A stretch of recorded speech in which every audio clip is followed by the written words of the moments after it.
If I wrote the ending of Game of Thrones, I'd go for something less polarizing, more about the characters we've grown to love or hate, and less about the shock value.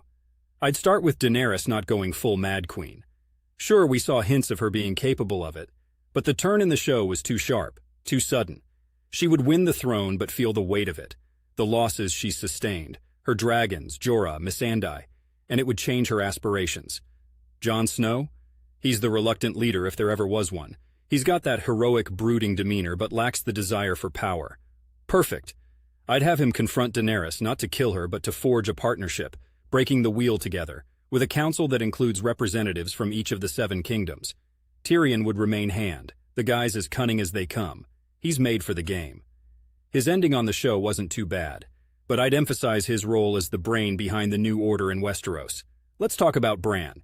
Bran the Broken, King of 6 Kingdoms. It came out of nowhere, right?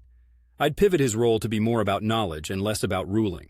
Bran would be the keeper of stories and past lessons, ensuring that the new council doesn't repeat the mistakes of old. Arya would still set sail to see what's west of Westeros. It suits her newfound explorer's nature after being the assassin we cheered for. Sansa would rule the North, obviously. She's earned that through and through, learning from the best and worst people in the game. The North remembers, and they won't forget their queen. As for the final scene, no grand coronation or a heavy-handed passing of the torch. It's a simple council meeting, each character grappling with the compromises and decisions that come with rebuilding a shattered land. The point would be that the game never really ends. It just changes players. Fans invest years in a show. They deserve an ending that ties up loose ends while honoring the characters' journeys.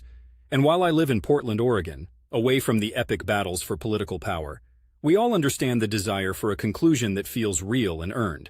Much like a foggy morning in the Pacific Northwest eventually gives way to a clear, beautiful sky. Sometimes the simplest endings resonate the most.